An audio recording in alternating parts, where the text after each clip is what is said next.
Okay, so to pick up where we left off, while they had been gone, their stepmother had died. Hansel and Gretel showed their father the witch's treasures, and they knew that they would never be poor or hungry again.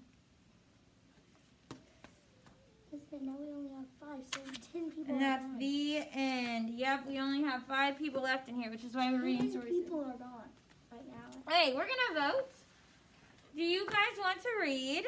Which fractured version do you want to read? Do you want to read? Trust me, Hansel and Gretel are sweet. The story of Hansel and Gretel as told by the witch, so from her side of the story. Or Hansel and Gretel Ninja Chicks. Which one? If you want Hansel and Gretel are sweet, the story told by the witch, stand up. Okay, this one wins. Because there's only 2 people that don't want it. Yep, so it's 3-2. Okay. Oh. So this is the fractured version. So we just heard the story from the point of view of Hansel and Gretel. Who was the bad guy in our first story? Think in your head for 1 second before you answer. Who was the bad guy in our first story? Connor. The stepmom. The stepmom, and who else was the bad guy in our first story? Layla? The witch. The witch. Now, the witch is telling the story in this one. How do you think it might change if the witch is the one telling the story, Weston? The witch might be nice. Let's see if Weston is right, that the witch might be nice. The witch is gotta be nice because it says. Okay, we're going to rein it back in, and if you're talking during this story, I'm going to start handing out blurt chips, okay? Because at home, they can't hear if you're talking, okay? Let's play the Hush Puppy song. Okay. Yes, I'm the witch from the story of Hansel and Gretel. And yes, I live in a house made of gingerbread. But I most certainly did not tumble into the flames of my oven. I mean, look at me. I'm alive, and never would I think of eating Hansel and Gretel. It's time I set the record straight. Gather around, but please, no nibbling on the house. Yes, nibbling on the house. I always knew I was different. While the other little witches were learning to make potions and cast spells and playing with my food, cast spells, I was playing with my food. I molded mashed potatoes into polar bears. I wove noodles into wall hangings.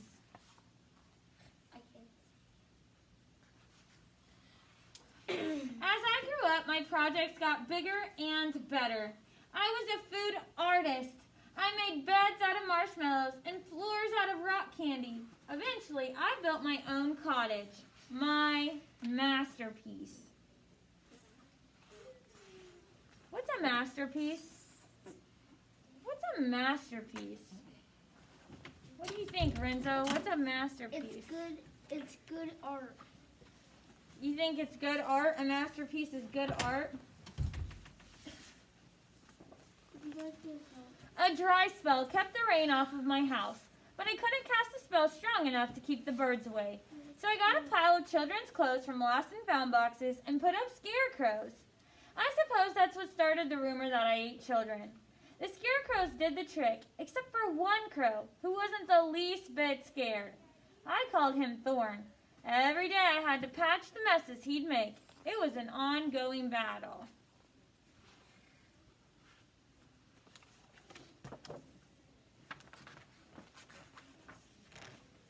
Not long ago, I was in back doing touch-up work when I heard children's voices. A shutter snapped. A window shattered. Little hooligans were eating my house. I ran around to the front. "Stop that this instant!" I yelled. "This is private property." The children, a boy and a girl, stared at me in horror. "We're sorry," said the girl, "but we're so hungry." "Please don't eat us," the boy begged. Oh, they look so cute.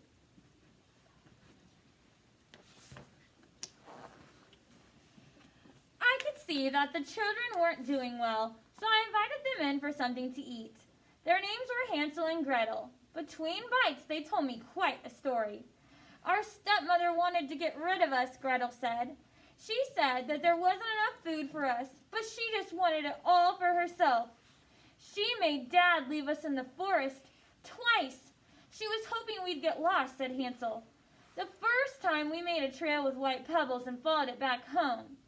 The next time we made a trail with breadcrumbs, Gretel continued, but let me guess, I said. The birds ate the crumbs, right? The kids nodded.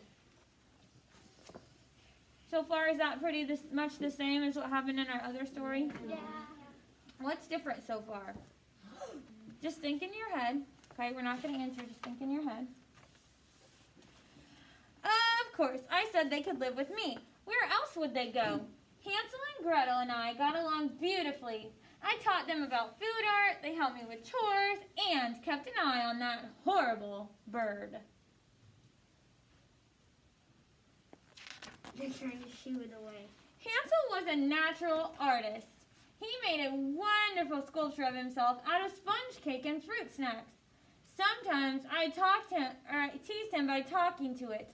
Oh, Hansel, I want to gobble you up, I'd say. Life was sweet. I didn't even have to worry about Thorn anymore. One day he just disappeared. But, you know, it was too good to be true. A bird like that never gives up. Oh my gosh, Does everybody see the sculpture of him made out of food that she's pretending she wants to eat the sculpture? A few weeks later, the kids and I were baking pies. Suddenly, Thorn landed on my window box and began pecking away when a woman's voice called, "Yoo-hoo! Is anyone home?" Hansel and Gretel turned as white as powdered sugar. Their wicked stepmother.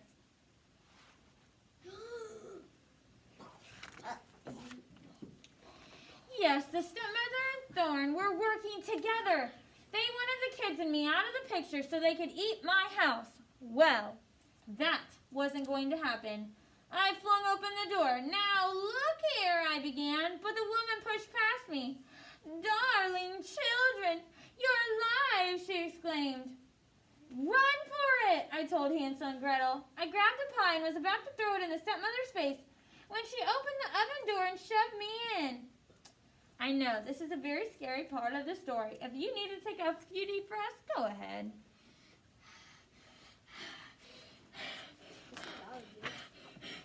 So there I was, hollering and pounding on the oven door, but then I realized something. The flames weren't burning me. In fact, they tickled. My dear old oven, my true and best friend, would never harm me. When the stepmother checked to see if I'd burned to a crisp, out I popped, not a toasted hair on my head. She went away shrieking, and Thorn flew close behind. They were never heard from again. And that's probably okay. Now, life is even sweeter. Hansel and Gretel still live with me. So does their dad, a nice fellow, now that his wicked wife isn't around.